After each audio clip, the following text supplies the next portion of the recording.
apa sih kendala para UMKM di Indonesia itu? Oke. UMKM kan usaha menengah ke bawah ya. Oke. Ya salah satunya vendor sablon itu kan masih termasuk di UMKM, belum masuk ke ranah industri ya. Kelemahan UMKM tuh kebanyakan, terutama kayak kita sablon ya, mereka masih kurang memahami dengan saving money. Jadi mereka dapat keuntungan hari itu, habis hari itu. Salah satu contohnya seperti ini. Banyak UMKM yang saya juga ngikutin beberapa talk show ya di sana itu. Jadi orang-orang Indonesia mindsetnya dalam berbisnis, dalam berusaha, dapat keuntungan selesai buat hari itu juga. Beda sama orang-orang Uzbekistan, Pakistan, India. Mereka bisa saving money dan ya saya pikir negara-negara itu negara yang mungkin lebih banyak SDM-nya, sumber daya alamnya tuh di Indonesia lebih tinggi gitu ya daripada negara-negara tersebut. Tetapi mindset kita yang memang masih kurang sih.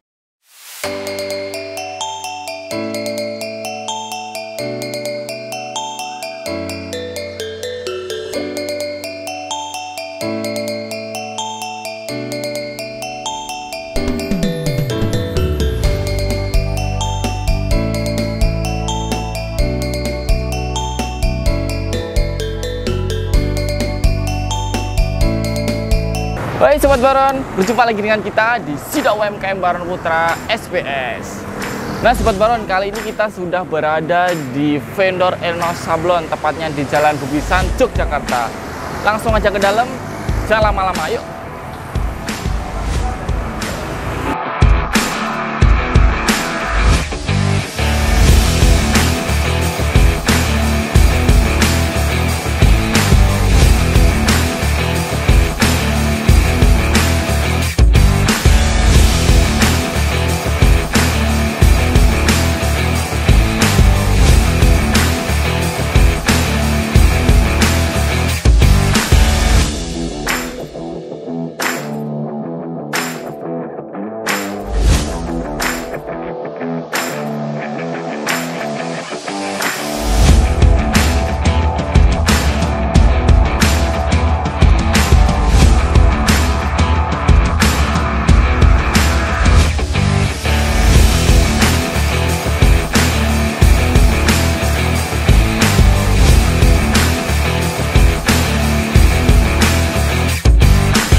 Halo Sobat Baron, berjumpa lagi dengan kita di Sidak UMKM Baron Putra SPS. Nah Sobat Baron, kali ini ya kita berada di vendor Elnos Sablon di Yogyakarta. Dan kita sangat berterima kasih kepada Mas Elnos telah berkenan untuk kami opera-opera nih. Welcome Mas, bebas pokoknya. Dan saya kan udah beberapa kali kan ketemu sama Mas Elnos ya. Iya. Mungkin sedikitnya belum tahu, maksudnya sejarahnya vendor ini sangat unik sekali lah. Menurut saya ini sangat unik, terus konsep-konsepnya sangat luar biasa. Nah, ini sejarahnya mendapatkan Elnos tuh gimana sih? Ya awal-awal sih saya hobi aja ya Mas, iseng-iseng aja di kos-kosan dulu. Tapi emang belum serius. Setelah itu di perawalan tahun lah, 2015. Memang dulu kan saya kerja di tempat sablon, terus saya mencoba berdikari di tahun 2015 awal itu, mencoba bikin di alun-alun Kidul, karena saya pengen mandiri gitu. Terus saya dibantu beberapa teman-teman yang memang ikut jadi SDM saya gitu. Nah, tapi di situ juga masih belum serius. Saya serius sablon itu 2017, pindah di tempat ini. Dulu di alun-alun Kidul, Yogyakarta. Terus pindah ke Jalan Bugisan di sini itu 2017, itu baru mulai serius. Seperti itu sih. Ya berawal dari hobi sih sebenarnya. Karena memang dulu saya kuliah di desain grafis itu ada mata kuliah sablon seperti itu. Jadi sejalan ya? Sejalan dan seneng gitu, asik. Walaupun ada airbrush, ada fotografi dan macam-macam sih. Yang paling saya suka sablon waktu itu kuliah. Nah ini konsepnya gimana toh? Kok iso unik kayak gini terus? Ya tempat-tempat Dari depan kan kayak restoran lah ya tadi. Terus masuk kok banyak Vespa, banyak motor-motor. Saya kira tadi kan dealer. Terus kemudian ke di sini loh kayak kedai kopi. Nah ini gimana ini? Maksudnya konsepnya tuh seperti apa kok unik sekali? Jadi berawal ya saya dulu suka Vespa ya. Banyak teman-teman juga dari luar kota datang ke Jogja terus mampir ke tempat saya dan saya merasa waktu itu nggak punya tempat untuk mereka nyantai, nongkrong. Akhirnya dilalah ada tempat yang memang cukup lah ini untuk saya layout sebagai tempat nongkrong untuk teman-teman sih sini siapa aja ntar dari teman-teman Vespa, teman-teman Sablon. Makanya saya dekorasi tempat ini tuh senyaman mungkin untuk saya dan teman-teman gitu. Banyak mas orang yang datang ke sini tuh disangkanya kafe, apalagi malam hari nih.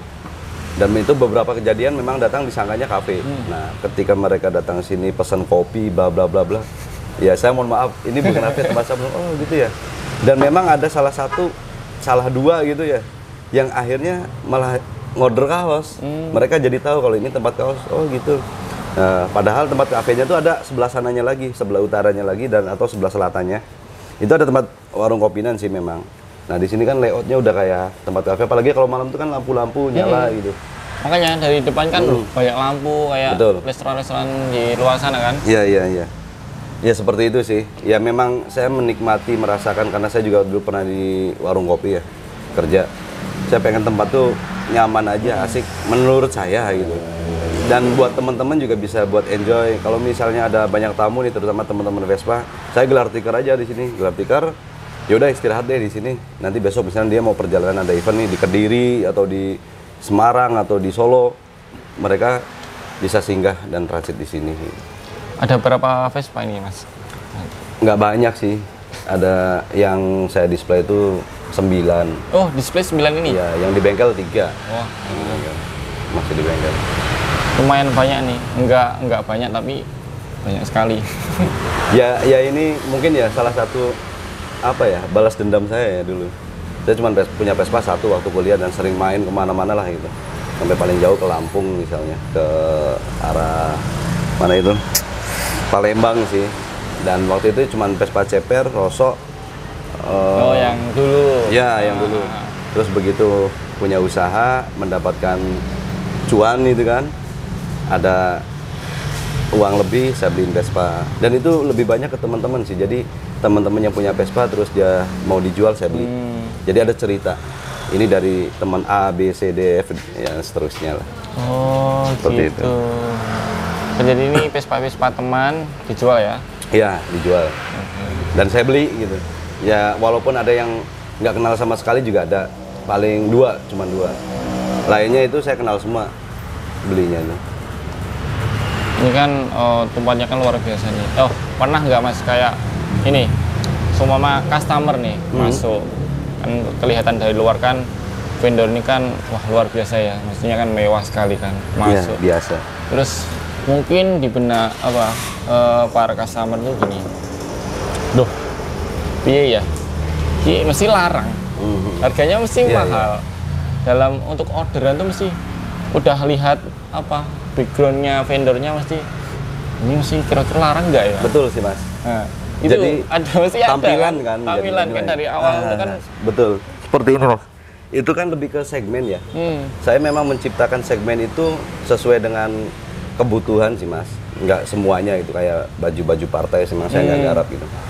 Jadi yang saya garap itu ya awalnya banyak dari temennya temen, saudaranya temennya temen, nah seperti itu. Tular. Betul, ketok tular lah seperti itu. Dan untuk layout seperti ini, ya analoginya sama kayak ini ya. Kita beli mie ayam itu, mie ayam gerobak warna biru gitu kan.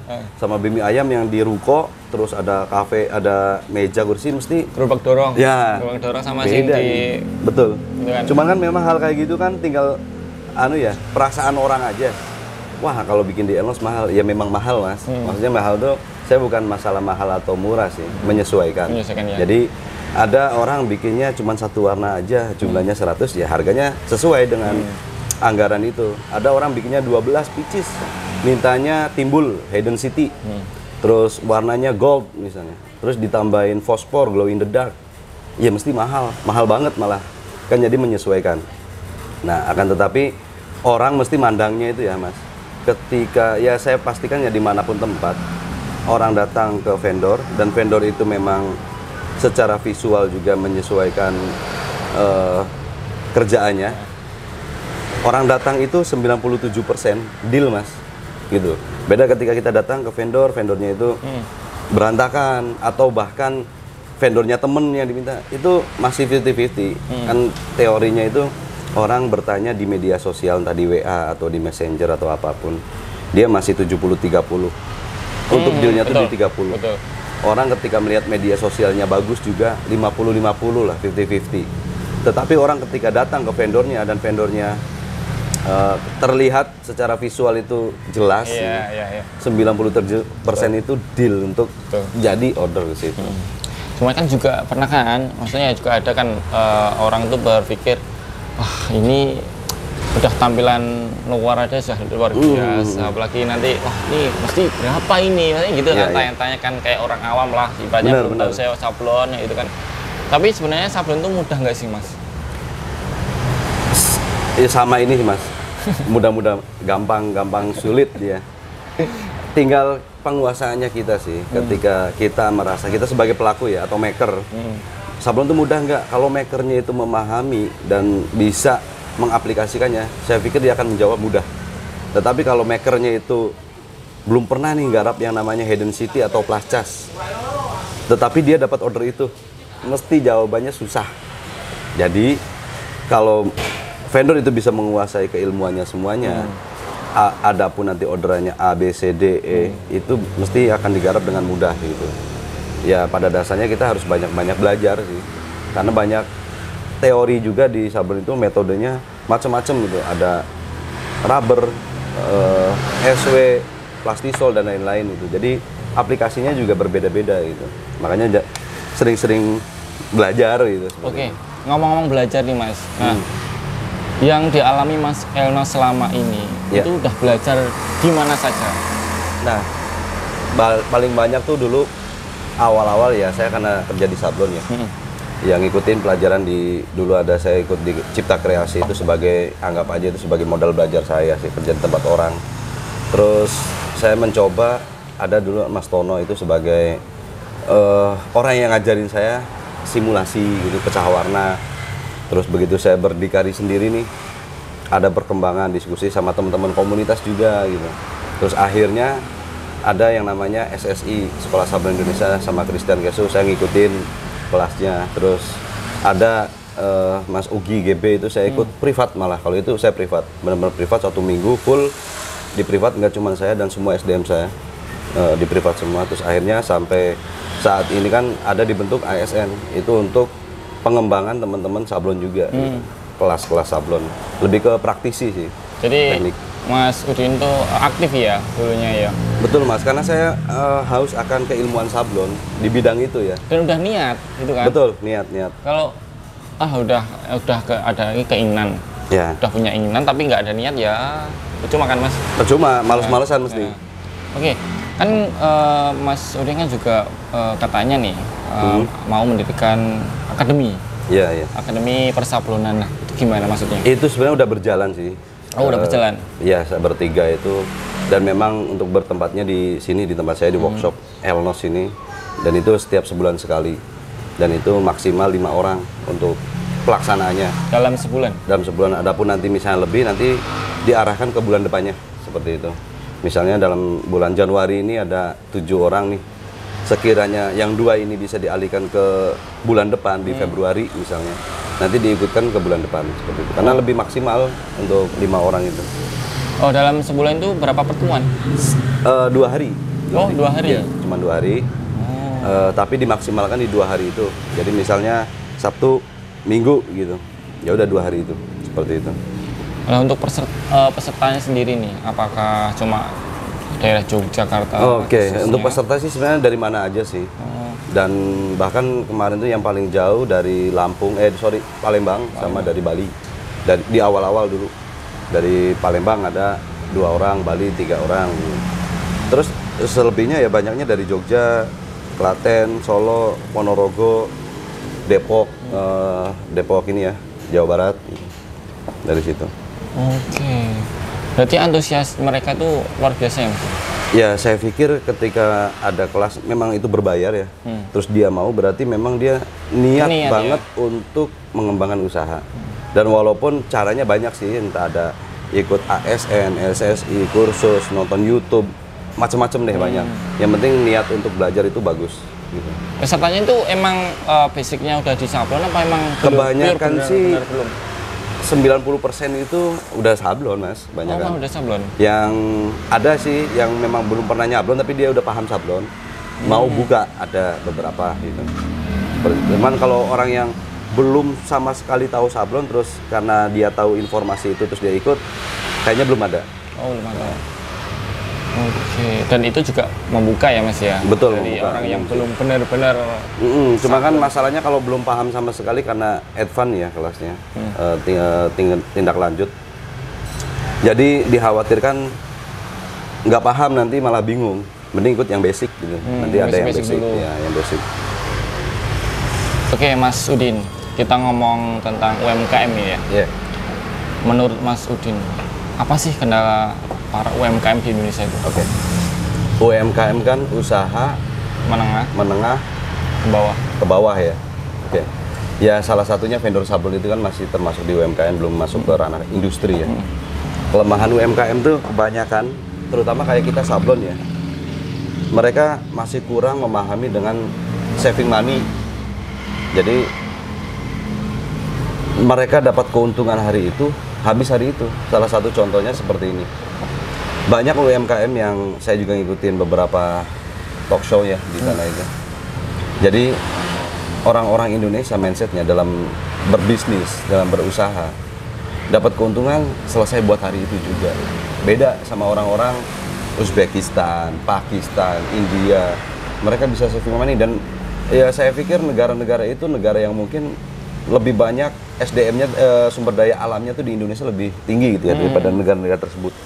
Tetapi mindset kita yang memang masih kurang sih. Ya kemungkinan dengan pembelajarannya ada pandemi kemarin itu salah satu apa ya, suntikan racun yang paling ngeri nih. Banyak sih. Kita lihat luar biasa ya. Apalagi yang ya teman-teman atau kita lihat lah di ranah industri sablon yang gulung tikar banyak. Ada banget juga yang baru mencoba juga ada. Cuman perbandingannya itu bisa 10 banding 3 lah, yang 10 collab, yang 3 baru naik gitu. Seperti itu. Jadi kata kuncinya adalah saving money. Gitu. Banyak hal yang memang diharapkan ya. Ketika saving money yang saya rasakan ya, ketika pandemi itu ya kita masih bisa belanja, masih bisa upgrade malah dengan adanya beberapa saving money yang dari beberapa tahun yang lalu. Dari keuntungan nih, misalnya keuntungan anggap aja dapat 10.000 deh, sisihkan 2.000 rupiah untuk ditabung, dan itu untuk passive income ya, yang tidak diutak-atik sama sekali seperti itu. Nah yang saya lakukan di sini itu pembagian duit sih sebenarnya, pembagian keuangan itu saya bagi 3, uang aktif, uang pasif, sama uang taktis, dan semuanya itu dari keseluruhan produksi. Uang aktif itu uang yang digunakan untuk pembayaran beli kain, beli tinta, pembayaran SDM dari SDM yang dari customer yang melunasi atau transaksi. Nah, uang pasif ini itu mengambil dari margin. Misalnya 10.000 diambillah 2.000 atau 1.000 rupiah. Nah, uang taktis ini juga sama, dari keuntungan juga. Nanti nilainya berapa disesuaikan aja. Misalnya uang taktis ini memang uang yang sering digunakan untuk upgrade barang, memperbaiki, misalnya ada mesin presnya rusak atau pengen beli mesin pres baru, itu pakai uang taktis yang kita kumpulin dalam 1 tahun. Misalnya ya simple aja, dalam sebulan ada orderan 1.000 kaos, 1.000 kali 1.000 kan 1 juta, berarti dalam 1 tahun 12 juta. Bisa dong beli alat-alat sablon yang lebih canggih kalau disiplin. Nah itu kelemahan kita kan, nggak disiplin untuk saving money, itu aja. Simple ya sebenarnya. Simple banget. Itu baru ngambilnya 1.000 rupiah loh. Kalau ngambilnya 5.000, ya kalikan aja tadi. Bisa 100 juta. Itu yang diterapkan Mas Elnos di vendor ini? Betul. Ya itu saya berjalan baru 5 tahun inilah. Kalau dulu sih ya saya sendiri masih barbar ya. uang makan, uang jajan, uang belanja, uang beli rokok jadi satu, uang keuntungan jadi satu. Mau 5 tahun baru menerapkan ini. Betul. Dan itu efeknya luar biasa sekali ya Mas. Sangat luar biasa. Minimal ada duit lanang yang nanti beli Vespa baru, beli Vespa baru, seperti itu. Oke, berarti untungnya juga, maksudnya kita punya untung dan nggak dihambur-hamburkan gitu kan. Iya. Sama hal kayak gini tuh akhirnya ketemu sama teman-teman kita yang baru mendirikan sablon. Mendirikan sablon tuh gini loh. Mereka dalam 1 tahun berjalan merasa kok nggak dapet ya duitnya, keuntungannya kemana ya? Mereka nggak berpikir uang itu kemana ya. Kamu kan beli screen baru, beli rakel baru, uangnya masuk ke situ. Jangan berharap mendapatkan income dulu yang banyak ketika kita baru berusaha.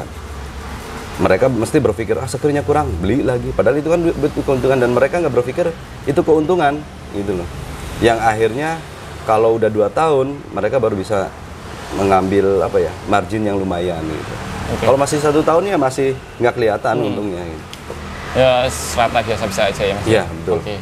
Dan Mas Elnas menemukan metode ini apakah dari orang atau sendiri? Dari beberapa ini sih diskusi, terus saya rangkum, dan diskusi itu nggak pure seperti itu ya. Saya ambil, saya kolaborasikan seperti itu. Ya ada yang ngomong masalah keuntungannya aja, tapi nggak ada uang taktis, omongannya uang pasif. Terus yang temen yang sebelahnya berapa hari berikutnya diskusi, akhirnya saya kombinasikan, dan itu menjadi rumusan yang memang saya gunakan di tempat saya seperti itu. Oh, jadi untuk diskusi para sablon di sini itu sangatlah manfaat ya Mas ya. Betul. Jadi kita juga tahu metode yang kita terapkan untuk vendor kita apa, seperti apa. Betul. Jadi kan ada masukan, terus untuk kemajuan lah vendor, ya kan, untuk keuntungan kita juga kan. Iya, karena kalau kita mau maju berkembang, ya kita sendiri juga harus open mind ya, harus benar-benar menerima dari semuanya, entah baik buruk, tinggal filternya kita. Kita bisa filternya seperti apa sih? Kalau filternya ya kayak gudang garam segitu, jarum segitu, sampurna segitu kan ini. Beda-beda. Beda-beda. Tergantung kita juga sih. Iya. Mana yang baik kita ambil lah, gitu kan. Oke. Untuk karyawan nih Mas, tim Elnas ini ada berapa? Untuk karyawan sih kurang lebih 14 sampai 16 orang. Ya termasuk saya sendiri sih. Saya sendiri juga masih kerja di sini karena merasa saya masih hobi di bidang simulasi pecah warna, vektor, dan itu masih saya jalankan sendiri gitu. Ya kepuasan sih sebenarnya. Ya saya bisa aja ngaper ke orang lain untuk make up saya. Cuman saya masih punya rasa apa ya, nikmat lah di bagian sablon itu di situ. Udah dari dulu kan? Iya. Soalnya betul. Kan, emang kalau kita meninggalkan apa ya, kebiasaan yang kita dulu inginkan ya emang susah. Betul, kalau awal-awal memang saya di bidang gesutnya, sablonnya. Langsung gesutnya? Awal-awal itu, terus kesini pecah warna, dan ternyata pisah warna itu nggak cuman ambil channel, ambil ini, enggak, banyak gitu. Yang mana pisah warna yang baik itu nanti memudahkan setting ketika si operator ini mau running, settingnya akan mudah. Entah konturnya berapa, entah ngepas, entah warnanya juga. Masih banyak hal yang memang teman-teman juga perlu lah belajar tentang pisah warna itu, masih banyak. Masih yang harus diajari ya Mas? Iya, betul. Karena nanti untuk memudahkan SDM menjalankan kerjaannya gitu. Kalau pisah warnanya standar biasa, kadang nanti nggak ketemu tuh, meleset, dikomplain, di reject, bikin ulang, retur gitu. Kurang bagus. Nah dari Mas Elnas sendiri nih, sepentingnya SDM. Iya. Apa ya, maksudnya penting nggak sih SDM dalam memajukan suatu usaha seperti Elnas? Iya. Sangat penting Mas, ketika kita masih one man show ya, masih sendirian atau cuman berdua lah sama siapa. Ya nanti titiknya di situ-situ aja. Anggap aja dalam sebulan cuman berdua mampunya di 1000 pieces. Kalau bertiga, berempat, saya yakin bisa lebih gitu. Apalagi udah ada divisinya masing-masing. Bagian jahit, bagian afdruk, bagian sablon, dan yang lain-lain lah. Cutting sendiri. Itu jauh lebih cepat produksinya, jauh lebih banyak perputarannya. Akhirnya kan untuk perkembangan atau untuk marginnya juga lebih banyak, seperti itu. Tinggal kita sebagai owner, sebagai office ya di kantor itu memberikan treatment sih ke SDM itu. Ya paling enggak salah satunya adalah SDM yang berprestasi, ya kita kasih apresiasi. entah Si reward gift ya. apa itu ya, reward apa seperti itu sih. Yang saya jalani di sini ketika SDM sama sekali dalam 1 bulan tidak ada izin, tidak pernah telat, saya dapat mereka kita kasih reward gitu. Ya ada nominalnya seperti itu. Enggak cuman secara finansial, tetapi secara benefit juga mereka dapat gitu. Jadi enak SDM itu ketika mereka diapresiasi juga kerjaannya akan lebih loyal seperti itu. Itu yang sering dilakukan di LNS ya, Mas? Sering banget. Ya minimal pagi datang kerja bikin kopi, terus misalnya kalau yang rokok, kalau yang nyantai ya nyantai. Begitu jam kerja teng bunyi alarm, mereka udah langsung berjalan lah sesuai dengan kerjaannya. Di LNS ini kan juga ada kan ya Mas karyawan yang apa rumahnya jauh sekali kan? Di mana? Ada yang dari Indramayu, dari Indramayu. Nah, itu ngemes di sini kan? Mes di sini, betul, tinggal di sini. Ya dan mereka itu masih banyak saudara saya sih, masih banyak dari ponakan. Oh gitu. Jadi lebih enak dan saya pun merasa lebih profesional ketika saudara sendiri kerja sama kita, tetapi ketika jam kerja mereka sebagai SDM, di luar jam kerja mereka saudara saya gitu. Maksudnya profesionalnya di situ ya, nggak mentang-mentang sedulur terus Seenaknya. Oke. Ya yang kayak gitu udah saya amputasi Mas. Jadi ketika Amputasi maksudnya gimana? amputasi itu kayak gini ya, ketika SDM entah siapapun lah, entah saudara kita sendiri atau orang lain, ketika anggap aja analoginya tubuh tangan kita banyak luka nih, kita obatin pakai salep kayak pakai apalah, tetapi tetap aja masih rusak gitu, Oke. masih korengan, ya wis amputasi. sembuh-sembuh lah, Nggak sembuh-sembuh, intinya. betul. Wis dikasih nasihat, dikasih peringatan, masih nggak sembuh-sembuh ya amputasi aja. Daripada ya. nyebar loh, kakinya malah kena gatel. Menular ke teman-teman yang malah. Betul, Iya. betul. Dan itu nggak bagus. Oke, siap. Berarti emang dipilih-pilih ya Mas ya? Kalau untuk seleksinya sih enggak. Oh enggak. Maksudnya masuk itu. Yang jelas niat kerja. Gitu ya. Tetapi ketika berjalan kan kita taunya. Pas masuk siapa tahu orang itu iya, mau betul. baik atau buruk. Kan nggak tahu kita ya. Awalnya kan masuk baik-baik, terus pas Iya. udah jalan kan. Dan kita sebagai Beda. owner juga harus peka ya. Menyadari SDM ini berjalan dengan baik atau enggak. Kalau kitanya nggak peka ya udah blong aja gitu. Susah. Daripada memenuhi ya Mas ya. Betul. Oke, Mas Sudin. Ya. Mas Sudin kan udah berkecimpung di dunia persablonan ini kan hampir udah 7 tahun, mau Iya. ke 8 tahun ya. Mau 8 tahun. Dari 2015 sampai 2023 ini. Kendala yang pernah dialami Mas Udin yang masih teringat tuh seperti apa? Sebenarnya untuk masalah kendala itu banyak Mas, banyak, entah dari orderan, entah dari luar atau dari dalam ya. Ya itu kan tantangan yang namanya orang berusaha. Cuman memang kendala yang paling membuat saya itu dulu agak frustasi, agak Masih stres. teringat sampai Iya. sekarang ya? Itu bukan masalah ordernya nggak ada atau apapun. SDM yang kurang baik lah, maksudnya kurang baik itu entah SDM itu ngutil, entah SDM itu, dan itu juga berawal dari saya juga belum banyak keilmuan ya. Dulu contoh salah satunya itu yang paling saya ingat itu masalah inventaris yang Inventaris? suka hilang, Oh, seperti itu. Dan saya pikir di tempat lain juga memang ada, cuman saya ngerasa hal seperti itu berarti diri saya masih banyak yang kurang gitu. Sampai SDM itu mengambil barang yang nantinya entah dijual, entah dipakai sendiri yang untuk mendapatkan sesuatu seperti itu. oh jadi ibaratnya untuk barang produksi lah ya? Iya, betul. Itu hilang.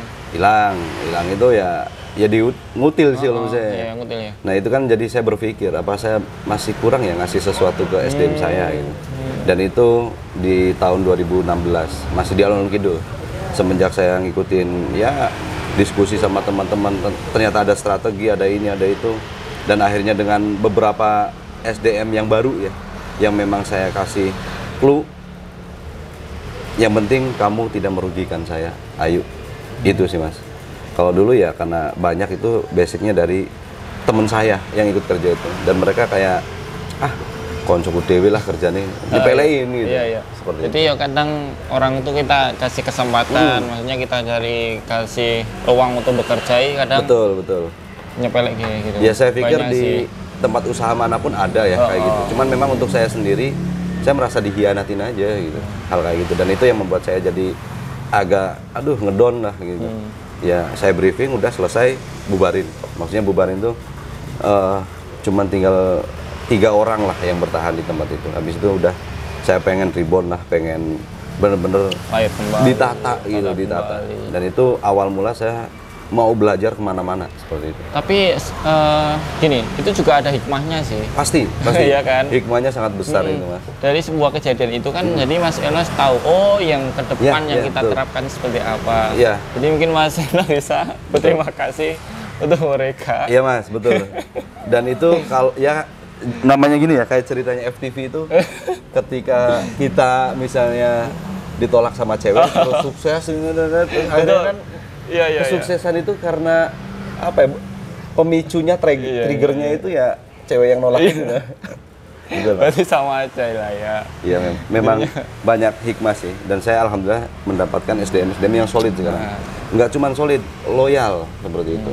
Ya salah satu mereka bisa menyediakan minum buat teman-teman, kopi, teh gitu. Itu kan di luar batas kerja SDM sebenarnya, tetapi mereka loyal dengan itu. Nggak ada keluh ya, kadang juga, Pak ini bukan job deskku, kenapa? Nah, betul. Kan? Cuman kadang itu orang tuh ngedumel lah. Ya kalau misalnya memang ada hal kayak gitu diungkapin aja. Setiap bulan kan mesti ada gajian. Nah, pas gajian itu, gitu kan. ya saya briefing ya 1,5 jam lah di akhir jam kerja itu sampai selesai. Coba kritikan, masukan, usul, saran itu diungkapin di sini. Ya banyak, saya catat. Misalnya ada yang minta solusi ininya, entah sapunya pengen beli yang baru misalnya, atau mesin jahitnya pengen beli yang baru, ya diungkapin aja. Itu kan salah satu untuk memudahkan mereka sebenarnya. Berarti intinya ini, jangan ada unek-unek di antara kita. Betul. Sama mas, mengapresiasi kerjaan ya. Kalau merasa rakelnya itu udah nggak bagus, ya bilang. Karena itu akan mempengaruhi di hasil. Iya, kualitas juga gitu, beda kan. Oke. Nah, ngomong-ngomong tentang vendor, untuk cara order di vendor Elnos itu seperti apa mas? Mudah sih. Banyak hal, entah by WA, entah datang langsung, entah. Ya ada yang saya pikir email itu udah nggak jalan ya mas. Oh, udah nggak jalan. Ada yang by email itu. Oh, ada juga. Selamat siang, ini. Saya mau pesan dengan dia ngasih deskripsinya. Emang ini agak resmi sih. Ya walaupun notabene bukan resmi banget. Bukan yayasan, bukan lembaga, tapi vendor clothingan. Tetapi dari dia ngemail itu saya tahu anunya apa ya? Value-nya saya tahu gitu. Ada yang ya mudah sih, lebih ke kasih desain, jumlahnya berapa, nilainya segitu, walaupun memang udah ada patokan sih mas. Rata-rata itu kan 5 Jadi warna. udah ada gitu. standar lah. Ada standarnya. Yang paling banyak itu by WA sama orang datang ke sini. Itu terpenting, datang ke sini sambil ngobrol, enak kok, maksudnya enak kok. Jadi sharing-sharing juga ya mas ya. Betul. Barangkali nanti mau teman-teman mau buka vendor lagi, nanti bisa sharing sama Mas Udin. Sebenarnya sama ini mas, ada orang saya nggak kenal sama sekali. Itu Prambanan, perbatasan Jogja Klaten lah ya. Ya deket sih, jaraknya paling setengah jam atau 1 jaman. Dia pengen ngobrol by WA awalnya, terus saya challenge, Mas datang aja ke tempat kami, datang ke sini. Saya udah menebak orang ini tuh kayaknya ragu mau order di sini mas. Cuma saya punya strategi. Begitu orang itu datang ke sini, oh iya oke. SDM saya bawain kopi, Mas minum dulu. Oh, enggak apa-apa, gratis mas ini. Minum, oke. Kan orang Sidor apa enak mas? Iya, akhirnya yodil bikin gitu loh. Ya kedepannya malah betah, malah aduh saya enak. Mungkin gini, aduh gara-gara kopi nih. Bisa jadi. Ya memang hal itu karena kita jasa ya. Service itu kan ya jadi value tersendiri. Betul. Karena apa ya? Tergantung kita yang melayani. Ya. So mama gini, udah jauh-jauh datang dari ke sini. Terus orang-orang maksudnya karyawan di sini judes. Betul. Mungkin apaan toh kok kayak gini pelayanannya, Betul, itu kan mungkin udah jadilah mas. Nah, terus di sini mungkin dia pertama itu ragu-ragu. Terus ya itu tadi, kalau aku ragu-ragu dalam arti, duh luar biasa ini vendor, mahal nggak sih ya, kayak gitu kan. Mungkin udah ada standarnya sendiri kan. Sini kasih kopi, wah langsung. Iya. Ya karena ini ya mungkin orang itu juga saya pikir secara obrolan mas, doyan ngobrol sih orangnya ya, doyan gitu ngobrol ya. Dan begitu ya salah satunya kopi emang habis itu ini kayaknya kopinya udah mau habis. Ya saya ada air mineral, tambahin aqua itu, malah betah, malah sering main ke sini, mas. Aku lagi nih joteng mas, boleh mampir nggak? Oh silakan, welcome. Tapi saya tuh nggak order nggak ya, nggak apa mas, nggak harus order datang ke sini gitu, nggak harus. Welcome ya mas, Welcome, ya. ya. Oke. Dan itu yang jadi customer itu asik sebenarnya. Selain datang ke sini mas, WA, email segala macam, Elnos punya apa ya? Marketplace nggak sih? Marketplace sih belum ada mas. Belum ada ya. Cuman memang saya terapin itu sistemnya gini mas. SDM saya sebagai marketing intinya. Oh gini. gitu. Jadi ya semua SDM saya silahkan mengekspos, karena saya pernah bilang ke teman-teman tuh, sampean kerja di Jogja kan orang jauh ya banyak. Di bidang sablon, di bidang konveksi, di bidang vendor sablon lah, pakaian nih. Nah, kalau hanya mengandalkan kerja nyablon, jahit atau apapun, ya gajimu cuma segitu. Iya. Mbok yo kowe di media sosial Manfaatkan. manfaatkan. Ketika teman-teman dapat orderan dari temennya temen atau siapapun, ya kalaupun ada lebihnya itu hak kamu. Oh gitu ya. Dan dari Elnos saya kasih apresiasi. Apresiasinya berapa persen? Nah, hitungannya ada itu mas. Jadi harga 70.000 misalnya, buat kamu 65. Kamu mau ngejual 70 pun dapat 5.000. Kalau kamu ngejualnya 80, dapatnya berapa? 15.000. Iya. Nah, tinggal gitu, dan itu berjalan sangat bagus mas. Sampai akhirnya di pandemi itu ya karena saya merasa punya saving money yang lumayan. Beberapa yang berprestasi, 7 orang lah ya, beberapa sekitar 7 orang itu ya saya kasih iPhone semua. Silahkan untuk marketingan kamu. Oke. Seperti itu. Ya luar biasa. Karena waktu itu saya ngelihatnya di marketplace dia jual murah tuh. Iya kan pandemi ya. Mungkin Pada ya jual handphone murah. harga kan. Nah iya. Ya selisihnya 1 juta sampai 700.000. Saya beli 7 paket itu. Saya panggil di ruangan sebelah. Gratis tuh. Gratis, free buat kamu. Adapun kalau mau upgrade, ya itu kamu jual, kamu beli yang baru tapi pakai uang sendiri gitu. Misalnya dari iPhone 8 ke iPhone 10 nih, atau dari iPhone 10 ke iPhone 11, silahkan, nggak apa-apa. Itu hak kamu kok. Yang jelas kan ketika kita memberikan apresiasi, mereka memberikan apa ya, loyalitas gitu, seperti itu.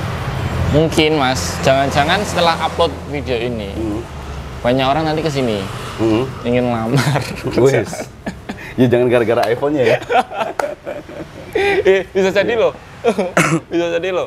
Royal loh soalnya kan. Ya, saya pikir kita kerja juga SDM itu aset paling berharga, Mas. Iya. Bukan masalah meja sablonnya, curing yang otomatis atau conveyor. Ya itu bagi saya nilainya nggak segitu sih ya. Yang paling tinggi aset SDM. Kita punya curing, conveyor, meja vakum segala lupa, nggak punya SDM. Siapa yang ngelakuin? Sama aja.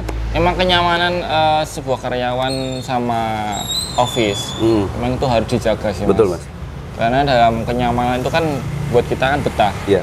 Oh iya, kita kayak gini. Kita udah kerja di sini, udah nyaman kan. Mau kemana pun Mici, aduh, seman-eman, Iya. Mas nyaman di sini, ngapain ke sana? Itu kan Mas ya. Iya, Simpel betul. sih. Daripada ya jadi kutu luncat, besok kerja di ini, betul sekali. Akhirnya kan punya track record sendiri yang kurang sip sih, Mas. Dan bekerja itu emang kita juga cari ilmu kan. Iya. Ilmu kan nggak harus di sekolah, Ya, di tempat betul. kerjaan, dimanapun kan kita mencari ilmu. Iya. Oke Mas, terakhir nih untuk UMKM di rumah, untuk para sablon di rumah dari Mas Elnos, untuk mengembangkan UMKM mereka itu harus seperti apa? Nah, ya sedikit sih dari saya pengalaman pribadi. Ini disebutnya memang pengalaman empiris, itu pengalaman yang paling dapat ya. buat teman-teman UMKM di luar sana, buat teman-teman kita juga, tolong saving money itu nomor utama untuk pengembangan. Tapi kalau misalnya nggak mau saving money, ya udah titik di situ aja, usahanya jangan dikembangin gitu, selesai. Mentok, ya. Kalau mau berkembang ya saving money. Gitu. Oke, untuk Mas Udin, kami dari tim SIDA UMKM mengucapkan banyak terima kasih untuk Mas Udin telah men-sharing ilmunya kepada para sobat baron di rumah, metodenya tadi, terus tentang masalah yang dihadapi saat mendirikan vendor ini dari Mas Udin, dan motivasi lah intinya yang diberikan sama Mas Udin kepada kita, terutama saya juga. Saya mengucapkan banyak terima kasih.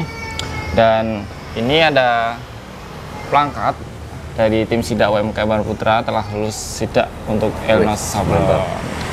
Ya, terima kasih buat Baron Putra SPS. Ini program yang sangat bagus ya. Dengan metode seperti ini bisa teman-teman UMKM itu menjalankan bercerita atau diskusi, karena saya pikir dengan adanya Baron juga banyak distribusi yang mudah ya, terutama untuk beberapa equipment yang memang disediakan oleh Baron itu sangat bagus dan sangat memudahkan buat teman-teman pelaku usaha, terutama di bidang sablon itu jauh lebih mudah seperti itu. Matur suwun. Stabil. Ingat sablon. Ingat Baron.